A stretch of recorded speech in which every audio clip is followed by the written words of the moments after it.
पार पडलेली आहे.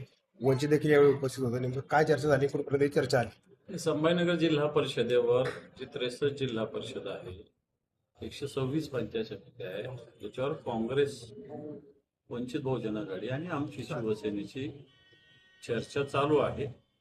आणि मला असं वाटतं ही चर्चा अतिशय पॉझिटिव्ह होते आणि या चर्चेतून मला असं वाटतं योग्य मार्ग निघेल. आम्ही सगळ्या जागा जिल्हा परिषदेच्या पंचायत समितीच्या ताकदीनं लढण्याचा प्रयत्न करतो.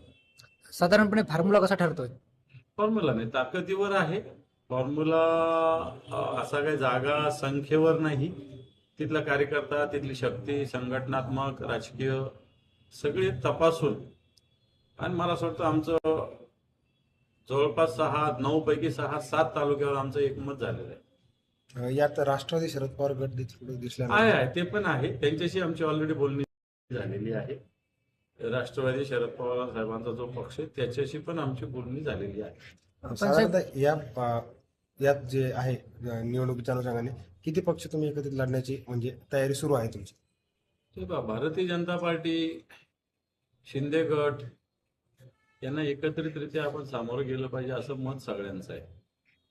आणि त्याच्यामुळे सगळ्यांनी एकत्र यावं अशी भूमिका आम्ही ठेवतोय. मग इतर बाकीचे पक्ष जर एकत्र तुमच्यासोबत यायला तयार झाले तर तुम्ही तयार आहात? बिलकुल, त्याला काही अडचण नाही. सगळ्यांनी एकत्रित लढायला काहीच अडचण नाही आम्हाला. पण त्या दोन संघटनांना हरवण्यासाठी व्यक्तिगत कोणाचा द्वेष आमचा नाही, परंतु राजकीय दृष्ट्या या पक्षाच्या विरोधात लढलं पाहिजे ते आम्ही लढतोय.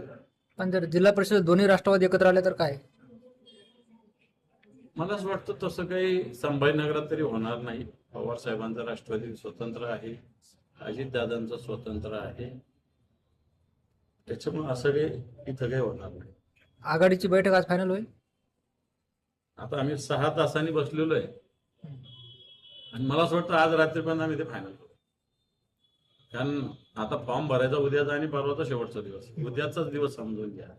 त्यामुळे आम्हाला कार्यकर्त्यांना सूचना द्याव्याच लागतील. आज जे आहे ते भाजप आणि शिवसेनेची सुद्धा बैठक पार पडते आणि आजच जे आहे ते युतीचा मार्ग मोकळा होईल असं बोललं जातं. तो द्या ना, झालं तर झालं, त्याला काय problem. त्याचे मार्ग आहेत मोकळे. थँक्यू. बैठकीला खैरे साहेब नाही याचं कारण काय वाटतं? नाही, आता हे सगळं झाल्यावर रिपोर्टिंग मी खैरे साहेबाला घेईन. खैरे साहेब हे आम्ही लहान कार्यकर्त्याची बैठक आहे, हे झालं का खैरे साहेबाला रिपोर्टिंग करेल ना मी जाऊन स्वतः. त्यांना विश्वास देता येईल का सगळ्यांवर? त्यांना सगळं कानावर घालेल आणि मगच फायनल.